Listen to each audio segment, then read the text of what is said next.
Breaking news, Bears fans! Big developments are shaking things up at Halas Hall, and you're going to want to hear every detail. From major contract news to key player returns to the latest injury updates and even a new addition to the roster, today is loaded with headlines you don't want to miss. But before we dive into the latest Chicago Bears news, make sure you subscribe to the channel, hit the like button, and don't forget to turn on the bell icon so you never miss a single update. Now let's move on to the breaking news.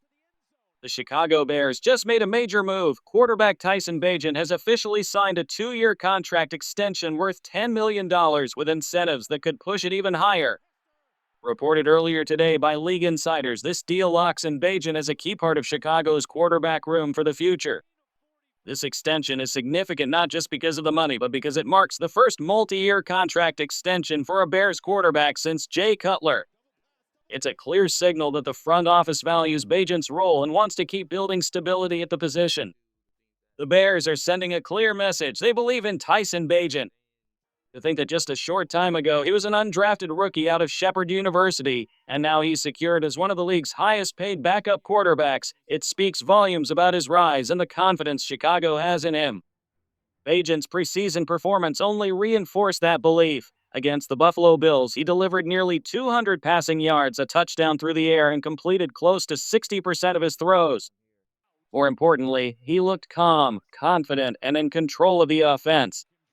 Even within the organization, the respect for Bagent is growing. Offensive coordinator Ben Johnson couldn't say enough about him, calling Chicago's quarterback group one of the best rooms in the NFL. He highlighted Bagent's work ethic, his maturity, and even admitted that he sees some of himself in the young quarterback, saying that when Bagent steps into a room, it's all business. This extension wasn't just about numbers on a contract. You could see the emotion in Bagent's eyes when he addressed the media. He knows the value of this opportunity. He appreciates the trust the Bears are showing in him, and he's determined to prove he belongs in this league. For a player once overlooked by every team on draft day, this is nothing short of life-changing. Now let's turn to the injury report out of Halas Hall, and unfortunately, it's a mix of tough setbacks and encouraging updates. The hardest blow came with confirmation that cornerback Terrell Smith is out for the season after suffering a torn patellar tendon.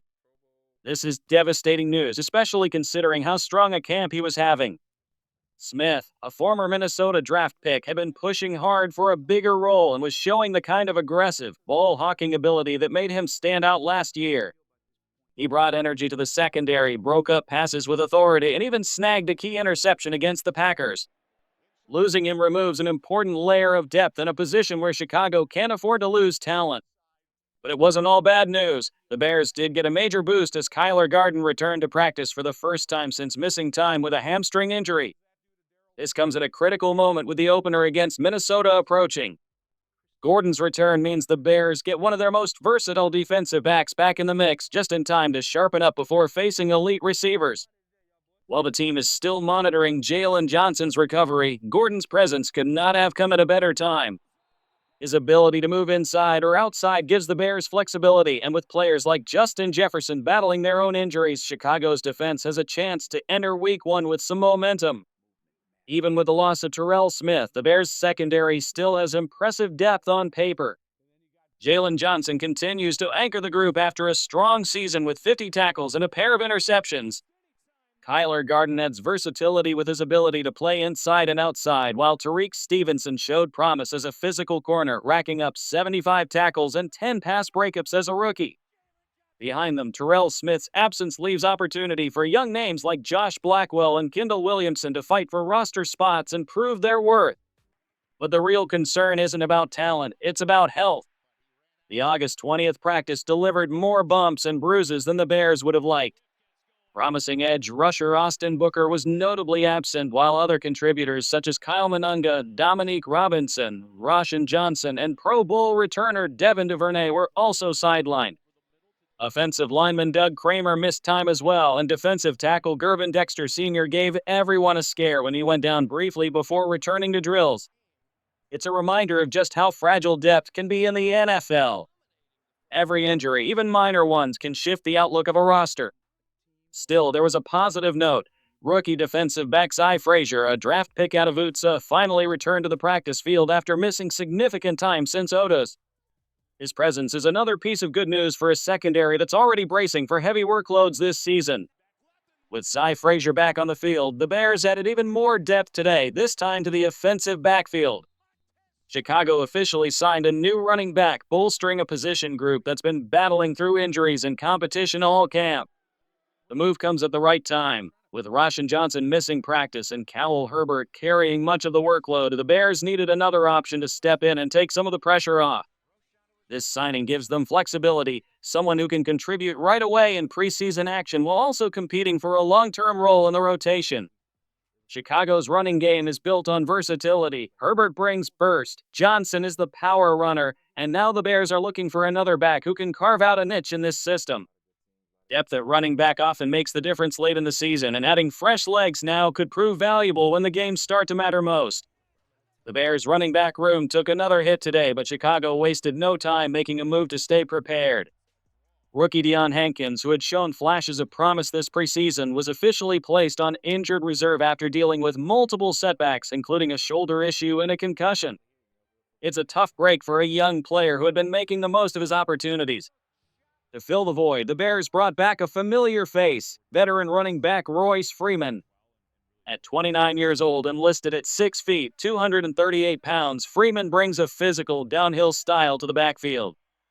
Originally drafted out of Oregon by the Denver Broncos in the third round of 2018, he's logged nearly 1,800 career rushing yards and 10 touchdowns. He isn't flashy, but he's dependable, the kind of bulldozer back who can thrive in short yardage and goal line situations. For a team that thrives on balance in the run game, adding Freeman provides some much-needed insurance, especially with Roschon Johnson's status still uncertain. Chicago knows the importance of having a reliable power option when the season gets physical, and Freeman fits that mold perfectly. After the signing, offensive coordinator Ben Johnson spoke briefly with reporters, saying the staff will evaluate how much the starters, including the new-look backfield, will play in the preseason finale against the Chiefs. That decision will come after their final practice leading into the game. The Bears' focus now shifts to their preseason finale against the Kansas City Chiefs. Expect to see extended action from the starters, something that could be key for sharpening timing and building momentum heading into Week 1. Players have hinted that the staff wants to push them until they're tired, testing their conditioning and game readiness under real pressure. It's a fine balance, though. Chicago wants reps, but they'll also be cautious about avoiding unnecessary injuries before the season officially begins. And speaking of the season, all eyes are already on Monday Night Football in Week 1 when the Bears face off against the Minnesota Vikings under the bright lights. That opener isn't just another game, it's a measuring stick. With the Vikings reloading and Chicago building confidence through camp, this early divisional battle could set the tone for the weeks ahead. The roster has taken its share of hits during training camp, but the message from inside Halas Hall is clear. This group is determined, hungry, and ready to prove themselves. If the preseason has been any indication, the Bears are gearing up for a fight in 2025, and fans should buckle up because it's going to be an entertaining ride.